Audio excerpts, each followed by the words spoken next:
तो फ्रेंड्स, आज हम बात करेंगे मनी लॉन्ड्रिंग पे। वैसे ये शब्द बहुत ही पॉपुलर है हमारे भारत में। रॉबर्ट वाड्रा जो हैं, ठीक है, वो मनी लॉन्ड्रिंग केस में फंसे हुए हैं। नमस्कार दोस्तों, मैं हूं रुपेश और आप सबका स्वागत करता हूं आपके अपने यूट्यूब चैनल रुपेश एडुटेक में। वैसे तो ये शब्द काफ़ी पॉपुलर है, मनी लॉन्ड्रिंग। तो आज हम समझेंगे कि मनी लॉन्ड्रिंग के कुछ बैकग्राउंड्स को समझेंगे और हम कुछ इसके इतिहास को समझेंगे, इसकी परिभाषा को समझेंगे और कौन कौन से केसेस मनी लॉन्ड्रिंग के अंतर्गत आता है, यह कैसे होता है, तथा भारत में इससे संबंधित कौन से कानून हैं तथा इसके अंतर्गत कितने वर्ष की सज़ा दी जाती है, तथा और कौन कौन से प्रावधान है, उसको हम एक एक करके सिलसिलेवार तरीके से देखने की कोशिश करेंगे। तो आइए बिना किसी देरी के आज के अपने सेशन की शुरुआत करते हैं। तो सबसे पहले हम समझते हैं मनी लॉन्ड्रिंग के कुछ बैकग्राउंड को।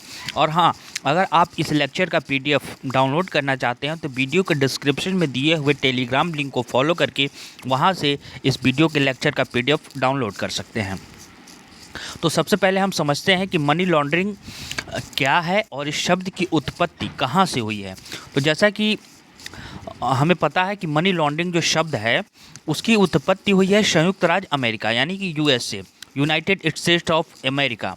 यूएसए से क्या है, यूएसए में जो है माफिया समूह से ये उत्पन्न हुई थी। मनी लॉन्ड्रिंग जो है कहाँ से उत्पन्न हुई थी, तो संयुक्त राज्य अमेरिका में जो माफिया समूह है वहाँ से ये उत्पन्न हुई थी।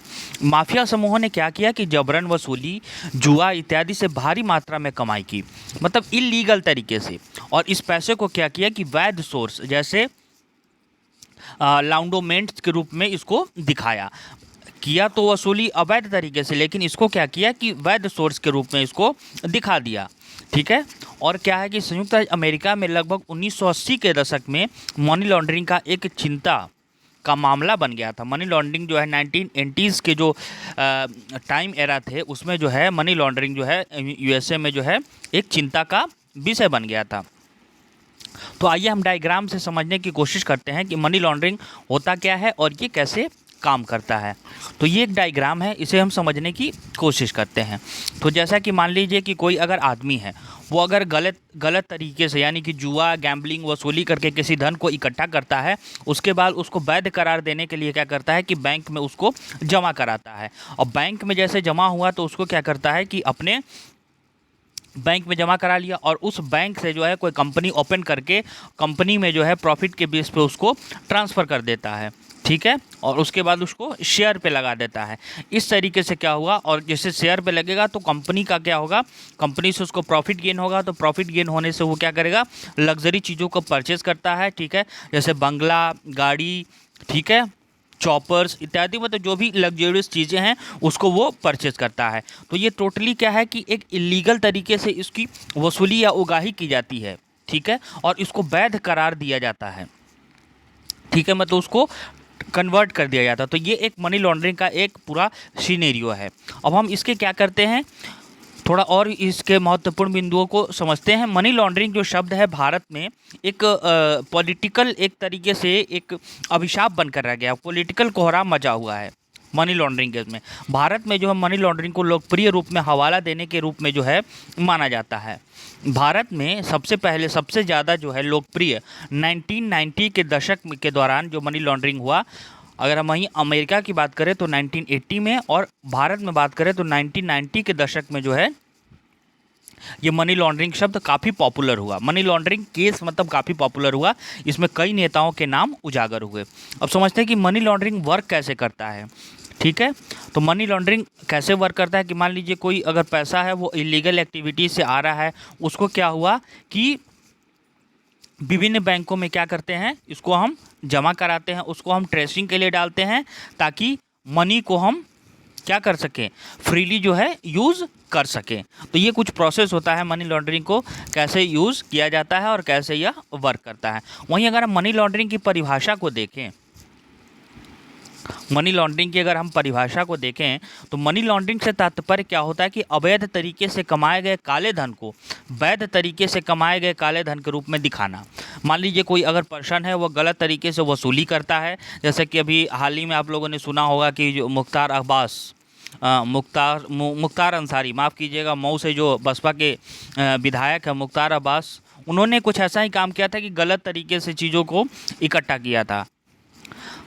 तो मान लीजिए कि कोई आदमी अगर है और वो गलत तरीके से धन को वसूलता है और उसको सही करार देता है, ठीक है, सही दिखा देता है, तो ये मनी लॉन्ड्रिंग हो गई। मनी लॉन्ड्रिंग अवैध रूप से प्राप्त धनराशि को छुपाने का एक तरीका है, ठीक है। मनी लॉन्ड्रिंग के माध्यम से धन ऐसे कामों में निवेश किया जाता है कि जांच करने वाली एजेंसी भी धन के मुख्य सोर्स का पता नहीं लगा पाती है। जो व्यक्ति धन की हेराफेरी करता है उसको लाउंडरर कहा जाता है। मतलब क्या हुआ कि जो व्यक्ति जो है, मान लीजिए कोई अवैध तरीके से किसी धन को उगाही किया और उसको जो है क्या करता है, हेरा फेरी करता है, यानी कि ट्रांसफ़र ऑफ मनी करता है, उसको हम लाउंडरर कहते हैं। मनी लॉन्ड्रिंग में अवैध माध्यम से कमाया गया काला धन सफ़ेद होकर अपने असली मालिक के पास वैध मुद्रा के रूप में लौट जाता है। तो ये मनी लॉन्ड्रिंग का परिभाषा हुआ, ठीक है, कि कैसे यह काम करता है और इसकी क्या परिभाषा है। वहीं अगर हम बात करें कि मनी लॉन्ड्रिंग का जो पैसा है उसकी प्रक्रिया कितने चरणों में शामिल होती है, तो वह 3 चरणों में शामिल होती है। पहला placement, second layering and third integration, यानी कि एकीकरण। तो आइए ये थोड़ा डायग्राम है उससे समझने की कोशिश करते हैं कि जो प्रोसेस है वो कैसे काम करता है। मनी लॉन्ड्रिंग जो स्कीम है ये 3 प्लेस पे काम करता है। पहला जो हो गया प्लेसमेंट, और सेकंड जो है वो लेयरिंग, एंड थर्ड जो है वो इंटीग्रेशन, ठीक है। तो मान लीजिए कि कोई भी व्यक्ति अगर क्या किया कि गलत तरीके से धन को इकट्ठा किया, ठीक, गलत तरीके से धन की वसूली किया या फिर चंदा इकट्ठा किया, टैक्स इकट्ठा किया, मतलब गलत तरीके से इलीगल वे में, उसको क्या किया, उसको प्लेस कर दिया। प्लेस कहाँ करेगा, तो बैंक में करेगा, बैंक में उसको प्लेस कर दिया। उसके बाद क्या करता है कि उसकी लेयरिंग करता है। लेयरिंग कैसे करेगा कि transfer of funds between various of source on source banks, यानी कि उस फंड का क्या करता है, ट्रांसफ़र कर देता है। और जब पैसा वो पैसा जो है गलत तरीके से इकट्ठे किए गए पैसा जब बैंक में चला जाता है, उसके बाद वो क्या करता है कि उस पैसे से जो है लग्जरी गुड्स, अपने ज़रूरत की चीज़ों को, जैसे गाड़ी, बंगला, जो भी ज़रूरत की जो लग्जरी चीज़ें हैं उसको जो है वह खरीद लेता है या फिर कोई नई कंपनी को बना लेता है। तो ये टिपिकल मनी लॉन्ड्रिंग स्कीम हो गई, ठीक है। ये 3 तरीके की होती है। पहला आपका हो गया प्लेसमेंट, सेकंड आपका हो गया लेयरिंग, एंड थर्ड इंटीग्रेशन, ठीक है। अब आइए एक एक करके इन तीनों को हम देखते हैं। पहला जो है प्लेसमेंट, तो प्लेसमेंट को देखते हैं। प्लेसमेंट क्या होता है कि यह पहला चरण है। इसके अंतर्गत तो क्या होता है कि नकदी के बाजार में आने से है। इसमें लाउंडरर क्या है, लाउंडरर क्या होता है, लाउंडरर जो होता है जो पैसे की हेरा फेरी करता है उसको लाउंडरर कहते हैं। तो लाउंडरर क्या करता है कि अवैध तरीके से कमाए गए धन को वित्तीय संस्थानों जैसे बैंकों या अन्य प्रकार के औपचारिक या अनौपचारिक वित्तीय संस्थानों में नकद के रूप में इसको जमा करा देता है। वहीं अगर हम लेयरिंग की बात करें जो कि सेकेंड प्रोसेस होता है, तो लेयरिंग क्या होता है कि लेयरिंग जो होता है मनी लॉन्ड्रिंग में दूसरा चरण लेयरिंग है। इसको क्या कहते हैं, धन छुपाने से संबंधित है। इसमें क्या है कि लाउंडर लेखा किताब यानी कि बुक ऑफ अकाउंटिंग में गड़बड़ी करके और अन्य संदिग्ध लेन देन करके अपनी असली आय को छुपा लेता है, ठीक है। लाउंडर धनराशि को निवेश के साधनों जैसे कि बॉन्ड, स्टॉक और ट्रेवल्स चेक या विदेशों में अपने बैंक खातों में जमा करा देता है, और यह खाता अक्सर ऐसे देशों की बैंकों में खोला जाता है जो कि मनी लॉन्ड्रिंग विरोधी अभियानों में सहयोग नहीं करते हैं। वहीं अगर हम थर्ड स्टेप की बात की जाए तो थर्ड स्टेप होता है इंटीग्रेशन यानी कि एकीकरण, ठीक है। तीसरा स्टेप जो होता है वो हमारा होता है इंटीग्रेशन यानी कि एकीकरण, ठीक है। तो यह क्या होता है कि मनी लॉन्ड्रिंग का अंतिम प्रक्रिया है। इस प्रक्रिया में क्या होता है कि इस प्रक्रिया के माध्यम से भेजा गया पैसा या देश में खपाया जाता है या पैसा जो है वापस लाउंडर के पास वैध धन के रूप में आ जाता है। ऐसा धन अक्सर किसी कंपनी में निवेश, अचल संपत्ति खरीदने, लग्जरी सामान खरीदने आदि के माध्यम से वापस आता है। तो ये तीनों प्रोसेस हो गए। फर्स्ट क्या है कि प्लेसमेंट, सेकंड आपका लेयरिंग, एंड थर्ड आपका एकीकरण। अब आइए एक एक करके देखते हैं कि मनी लॉन्ड्रिंग में कौन कौन सी गतिविधियां शामिल होती हैं। इसके हम कुछ एग्जांपल्स को देखते हैं। तो मनी लॉन्ड्रिंग करने से के कई तरीके हो सकते हैं, जिनमें एक सबसे अहम और जो पॉपुलर तरीका है वो क्या होता है कि फर्जी कंपनी बनाना। जैसा कि आप लोग सुने होंगे कि कंपनी में कोई कर्मचारी नहीं है और एक कंपनी का नाम रजिस्टर कर दिया गया और उसे धन की उगाही हो रही है, जिन्हें शैल कंपनी भी कहा जाता है। शैल कंपनियां एक वास्तविक कंपनी की तरह एक कंपनी होती है, लेकिन वास्तव में इसमें कोई संपत्ति नहीं लगी होती है और ना ही इसमें वास्तविक रूप में कोई उत्पादन का कार्य होता है। दरअसल ये शैल कंपनियां केवल कागज़ों पर ही अस्तित्व में होती हैं और वास्तविक दुनिया में इनका कोई अस्तित्व नहीं होता है। हालांकि लॉन्ड्रर क्या है, इन कंपनियों की बैलेंस शीट में बड़े बड़े लेन देनों को दिखाता है, कंपनी के नाम पर लोन लेता है, सरकार से टैक्स में छूट लेता है, आयकर रिटर्न को फाइल नहीं करता है और इन सब फर्जी कामों के माध्यम से क्या होता है कि वह बहुत सा काला धन जमा कर लेता है।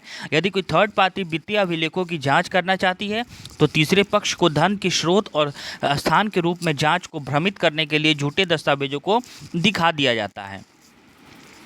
वहीं अगर हम अन्य तरीकों की बात करें मनी लॉन्ड्रिंग के अन्य तरीकों की बात करें तो मनी लॉन्ड्रिंग के अन्य तरीके में क्या शामिल है कि किसी बड़े मकान, दुकान या मॉल को है खरीदना, लेकिन कागज़ों पर उसकी कीमत कम दिखाना, जबकि उस खरीदी गई संपत्ति की वास्तविक बाजार कीमत कहीं ज़्यादा है।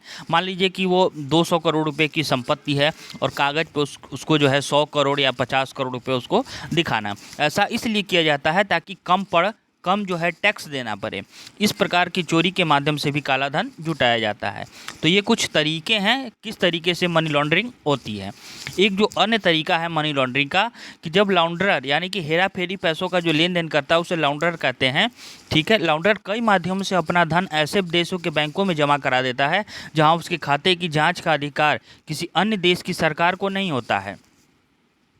इसका सबसे बड़ा उदाहरण स्विट्जरलैंड है, जहाँ पर बड़ी संख्या में भारतीयों का काला धन जमा है जो कि मनी लॉन्ड्रिंग करके कमाया गया है। इसका जो एग्जाम्पल कौन सा देश है तो स्विट्जरलैंड।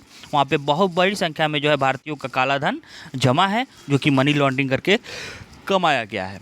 वहीं अगर हम बात करें कि मनी लॉन्ड्रिंग मान लीजिए जो करता है तो उससे रिलेटेड हमारे भारत में कौन से कानून है या कौन से प्रोविज़न है उसको रोकने के लिए, तो भारत में जो मनी लॉन्ड्रिंग के लिए जो कानून है उसको हम डिस्कस करते हैं। तो उस कानून का नाम है prevention of money laundering act 2002। Prevention of money laundering act 2002 क्या करते हैं कि भारत में जो मनी लॉन्ड्रिंग कानून 2002 में अधिनियमित किया गया है, इसके प्रोविजंस को मैं पढ़ रहा हूँ, लेकिन इसमें 3 बार संशोधन 2002 में जो कानून आया था इसमें 3 बार संशोधन किया गया है। पहली बार 2005, 2009 और 2012 में किया जा चुका है। 2012 के आखिरी संशोधन को 3 जनवरी 2013 को राष्ट्रपति की अनुमति मिली थी और यह कानून 15 फरवरी से लागू हो गया था। ठीक है, PMLA संशोधन अधिनियम 2012 ने क्या किया कि अपराधों की सूची में धन को छुपाना यानी कि कॉन्सीलमेंट, अधिग्रहण, एक्विजिशन, कब्जा, पोजीशन और धन का क्रिमिनल कामों में उपयोग यानी कि use of proceeds of crime इत्यादि को इसमें शामिल किया गया है।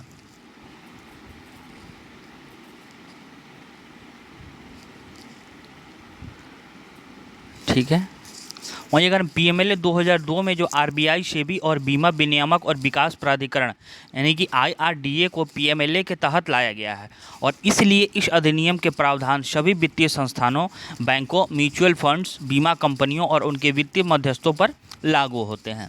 मनी लॉन्ड्रिंग की प्रक्रिया काफ़ी जटिल और चालाकी भरी है, जिसको रोकने के लिए सरकार को ज़्यादा से ज़्यादा इलेक्ट्रॉनिक माध्यमों से भुगतान के लिए इंफ्रास्ट्रक्चर का विकास करना चाहिए। तो ये तो मान लीजिए इसका कंक्लूजन हो गया कि इसको कैसे रोका जाना चाहिए। तो ये कुछ महत्वपूर्ण जानकारी थी मनी लॉन्ड्रिंग के बारे में, जो कि एग्ज़ाम के पॉइंट ऑफ व्यू से काफ़ी इम्पॉर्टेंट है और बहुत लोग इसको लेकर कंफ्यूज रहते हैं कि कौन सा केस मनी लॉन्ड्रिंग है, क्या यह मतलब मनी लॉन्ड्रिंग अगर शब्द है तो यह केवल ज़मीन पे मतलब अवैध कब्जा से संबंधित है या क्या है। तो इन सब चीज़ों को मैंने एक एक करके बिंदुवार तरीके से डिस्कस किया। Thanks for watching this video.